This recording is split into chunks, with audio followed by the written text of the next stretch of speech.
एक बात तो पहले से हम जानते हैं कि सॉल्यूशन में दो कंपोनेंट, एक सॉल्यूट और दूसरा सॉल्वेंट, और ये भी जानते हैं कि सॉल्यूट सॉल्वेंट में घुलता है। सॉल्यूट किस में घुलता है? सॉल्वेंट में, मतलब सॉल्यूबल होगा। सॉल्यूबल का मतलब घुलनशील। ये सॉल्युबिलिटी जो है वो सॉल्यूबल वर्ड से बना हुआ है, घुलनशील वर्ड से, घुलनशील से घुलनशीलता, घुलने वाला। तो सॉल्यूट का वो मैक्सिमम अमाउंट, मैक्सिमम मतलब अधिक से अधिक, सर्वाधिक। सॉल्यूट का वो मैक्सिमम अमाउंट जो निश्चित अमाउंट, सॉल्वेंट के निश्चित अमाउंट में पूरा पूरा घुल जाए।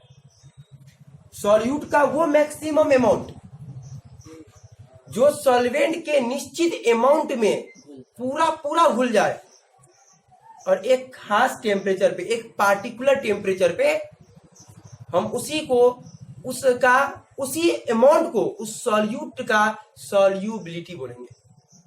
क्या बोलेंगे उसका? मतलब सॉल्युबिलिटी जो है वो सॉल्यूट का वो मैक्सिमम अमाउंट है जो पार्टिकुलर टेम्परेचर पे, किसी एक खास तापमान पे दिया गया सॉल्वेंट में पूरा पूरा घुल जाएगा। ये सॉल्युबिलिटी हो गया। इसको ऐसे भी डिफाइन कर सकते हैं, अगर मैक्सिमम अमाउंट सॉल्यूट का हो गया, इसका मतलब उससे आगे सॉल्यूट को नहीं मिलाया जा सकता। अगर सॉल्यूट को मिलाएंगे और अधिक कर देंगे तो वहां पे वो सॉल्यूशन जो है हेट्रोजीनियस मिक्सचर बन जाएगा। एक सॉल्यूशन का टाइप करते शुरुआत में सेचुरेटेड सॉल्यूशन, अनसेचुरेटेड और सुपर सेचुरेटेड। तो सेचुरेटेड सॉल्यूशन किसको बोलते हैं? ऐसा सॉल्यूशन जिसमें और सॉलिड को हम नहीं मिला सकते हैं, तापमान को बढ़ा करके भी, हम उस सॉल्यूशन को क्या बोलते हैं? Saturated solution. तो ऐसा सॉल्यूशन, सॉल्यूट का वो अमाउंट अगर उससे अधिक मिलाते हैं आप, और सॉल्यूशन अगर सेचुरेटेड बन जाए, क्या बन जाए? सेचुरेटेड, तो हम उसको, उसका सॉल्युबिलिटी बोलेंगे। जैसे 100 ग्राम वाटर में, इसको और तरह से डिफाइन है, 100 ग्राम वाटर में सॉल्यूट का वो मैक्सिमम अमाउंट जिसको मिलाते हैं, सॉल्यूट को मिलाते हैं और सॉल्यूशन बन गया सेचुरेटेड। क्या बन गया? सेचुरेटेड। अगर और सॉल्यूट को मिलाएंगे तो सॉल्यूशन पॉसिबल नहीं है। ये पॉसिबल नहीं कि और सॉल्यूट को मिला सके, सेचुरेटेड सॉल्यूशन बन जाए तो उसमें अगर और सॉल्यूट मिलाना चाहे तो क्या मिलेगा? नहीं मिलेगा, वो हेट्रोजीनियस मिक्सचर बन जाएगा। तो इसको हम, इसका सॉल्युबिलिटी बोलेंगे। क्या बोलेंगे इसका? सॉल्युबिलिटी। तो सॉल्युबिलिटी क्या था? सॉल्यूट का वो मैक्सिमम अमाउंट है जो दिया गया सॉल्वेंट में पूरा पूरा घुल जाएगा, दिया गया सॉल्वेंट में कंप्लीटली डिसॉल्व होगा एक खास तापमान पे, एक पार्टिकुलर टेम्परेचर पे। तो अगर सॉल्युबिलिटी की बात करें तो देखिए, लिक्विड जो है, लिक्विड में सॉलिड भी घुलता और लिक्विड में गैस भी घुलता है ना? जैसे गैस की बात करें, oxygen gas, nitrogen gas, carbon dioxide, ammonia gas, ये सब घुलता है पानी में। जैसे हम लिक्विड जब वाटर ले ले तो ऑक्सीजन, नाइट्रोजन, कार्बन डाइऑक्साइड सब पानी में घुलता है। ऐसे अगर, ये तो सिंपल सी बात है कि वाटर में जैसे कोई लाइफ सर्वाइव होता है, जैसे मछली जिंदा रहता है, कीड़ा मकोड़ा रहता है ना, तो बिना ऑक्सीजन का पॉसिबल है क्या? तो वाटर में ऑक्सीजन तब वो जिंदा। तो ऑक्सीजन तो सॉल्यूबल है ही, घुलनशील है ही पानी में। नाइट्रोजन गैस भी घुलनशील है, अमोनिया गैस भी घुलनशील है, हीलियम गैस भी घुलनशील है, हाइड्रोजन गैस भी घुलनशील है पानी में। तो ये सब तो गैस हो गया। उसके बाद सॉल्ट की बात करें, जैसे ग्लूकोज ले ले आप, सॉल्ट ले ले, शुगर ले ले, तो ये सब भी क्या है? सॉल्यूबल है लिक्विड में। तो हम इस यहाँ पे दो टॉपिक पढ़ेंगे सॉल्युबिलिटी में। एक पढ़ेंगे सॉलिड सॉल्यूबल इन लिक्विड और एक पढ़ेंगे गैस सॉल्यूबल इन लिक्विड। और दोनों में ये जानेंगे कि ये किस किस पे निर्भर करेगा। अगर सॉलिड लिक्विड में डिपेंड घुलता है तो ये किस पे निर्भर करेगा, कौन कौन बात प्रभावित करेगा इसको। और अगर गैस पानी में घुलता है, लिक्विड में घुलता है, तो कौन कौन सा ऐसा बात है, फैक्टर है जो इसको अफेक्ट करेगा, प्रभावित करेगा। तो अब पहले सॉल्युबिलिटी का डिफिनेशन लीजिए, बोर्ड के लिए बहुत इंपॉर्टेंट है, 2 मार्क्स में पूछ सकता है। चलिए, the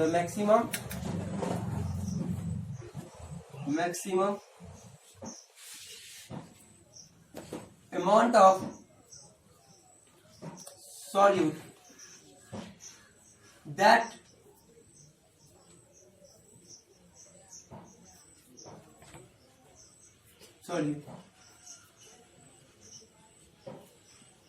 completely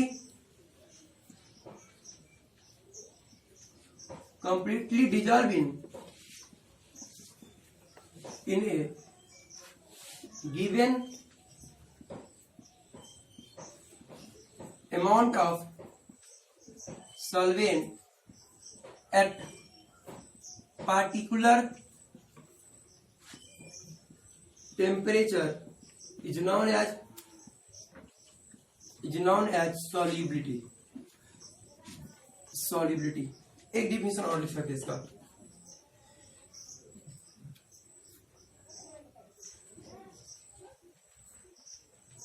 The maximum amount of solute which dissolve in 100 gram of water to form saturated solution at a particular temperature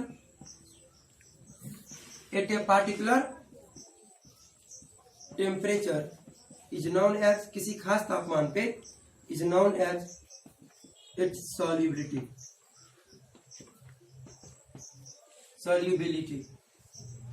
is known as its solubility। अब हमें जानना है solubility of solid in liquid। solubility of solid in liquid।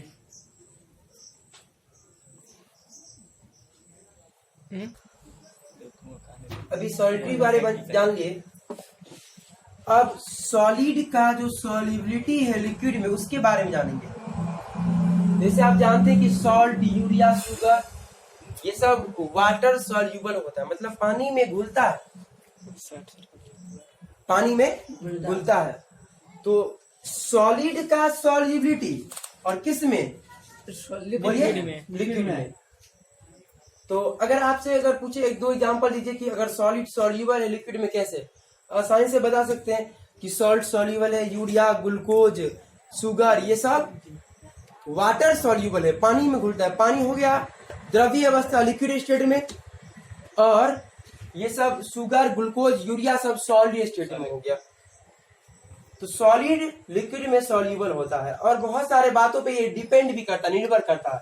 बहुत सारा factor है जो solid का solubility जो लिक्विड में होगा उसको इफेक्ट करता है, प्रभावित करता है। सबसे पहले सॉलिड का सॉल्युबिलिटी जो लिक्विड में होगा वो इस बात पे निर्भर करता है, मतलब नेचर पे, सॉल्यूट और सॉल्वेंट के नेचर पे डिपेंड करेगा। सॉलिड का जो सॉल्युबिलिटी है किसमें? लिक्विड में। वो किस पे डिपेंड करेगा? नेचर पे। किसके नेचर पे? सॉलिड के भी नेचर पे और सॉल्वेंट के भी नेचर पे।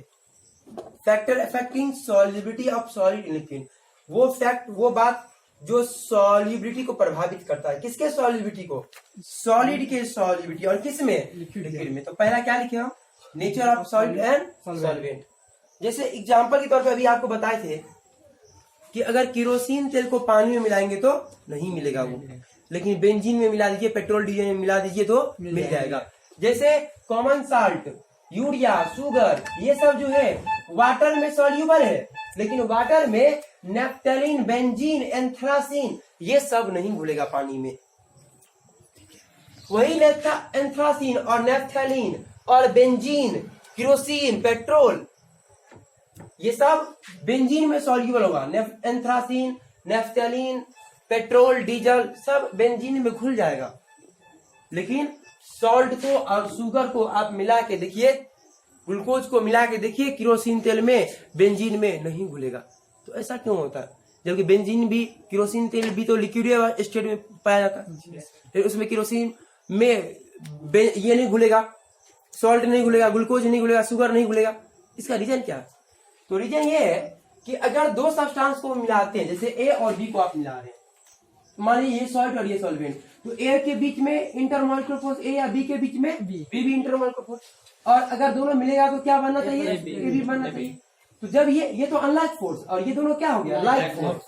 तो जब अनलाइक फोर्स लाइक फोर्स के बराबर होगा या फिर अनलाइक फोर्स लाइक फोर्स से अधिक होगा, लाइक फोर्स इंटरमॉलिक्यूलर फोर्स की बात कर रहे हैं हम, अंतर आणविक बल, दो पार्टिकल के बीच में जो अंतर आणविक बल, उसको हम बोल रहे हैं लाइक फोर्स अनलाइक फोर्स। तो जब इंटरमॉलिक्यूलर फोर्स अनलाइक फोर्स दो पार्टिकल के बीच में ज्यादा होगा लाइक फोर्स से, तभी वो घुलेगा, अदरवाइज नहीं घुलेगा। या और ये जो बात अभी आपको बताया है, ये इस रूल पे आधारित है, basic rule of like dissolve like. Like dissolve मतलब समान गुण वाला, समान गुण वाला समान नेचर वाले सॉल्वेंट में घुलेगा, समान गुण वाला समान नेचर वाले सॉल्वेंट में घुलेगा। और अगर डिफरेंट, जैसे आप बात करें यहाँ पे यूरिया, शुगर, ये सब जितना भी है, इस वाटर, ये सब पोलर सॉल्वेंट सब्सटेंस है। पोलर सब्सटेंस उसको बोलेंगे जिसका डायपोल मोमेंट जीरो नहीं होगा, नॉन पोलर उसको बोलेंगे जिसका डायपोल मोमेंट जीरो। तो पोलर पोलर में घुलेगा, नॉन पोलर मतलब like dissolve like. Same nature वाले को सेम नेचर में घुल सकता है, वो सेम नेचर वाला सेम नेचर वाले सॉल्वेंट में घुलेगा।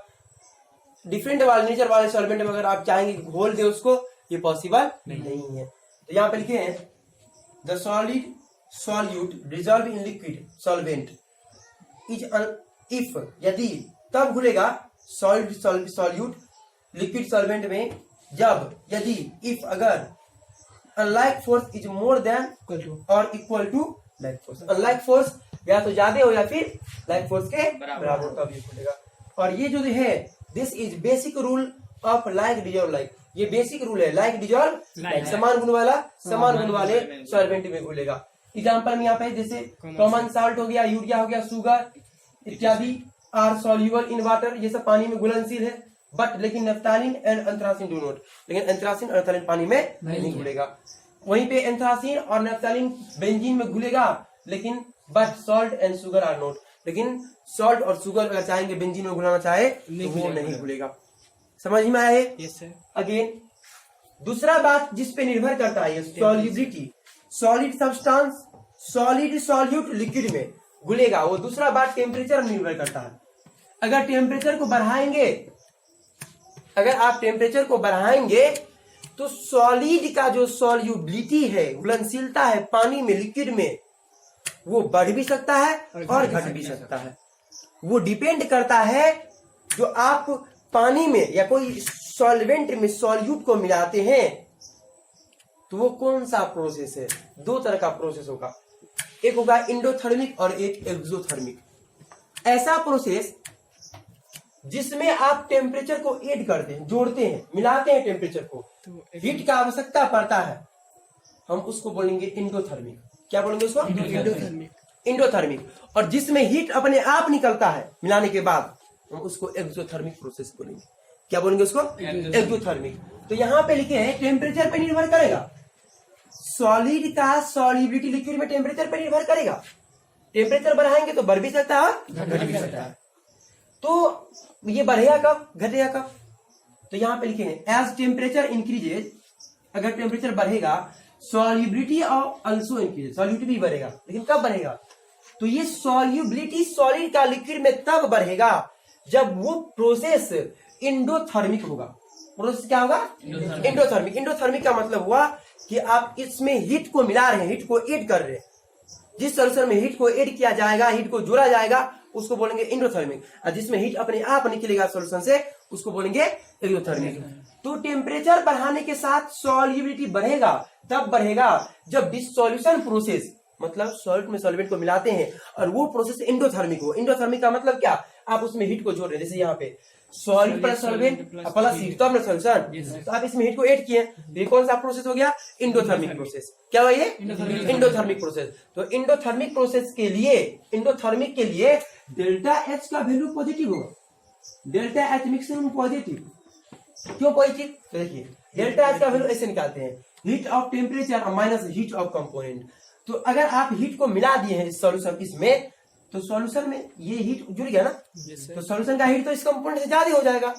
तो सॉल्यूशन का हीट माइनस कंपोनेंट का हीट, तो सॉल्यूशन का हीट बड़ा है, ये छोटा है, तो बड़ा में से छोटा घटाएंगे तो पॉजिटिव वैल्यू आएगा ना। तो डेल्टा एच का वैल्यू पॉजिटिव आएगा इंडोथर्मिक प्रोसेस के लिए। किसके लिए? Endothermic process. इंडोथर्मिक प्रोसेस में अगर टेम्परेचर बढ़ाएंगे तो सॉल्युबिलिटी भी क्या होगा?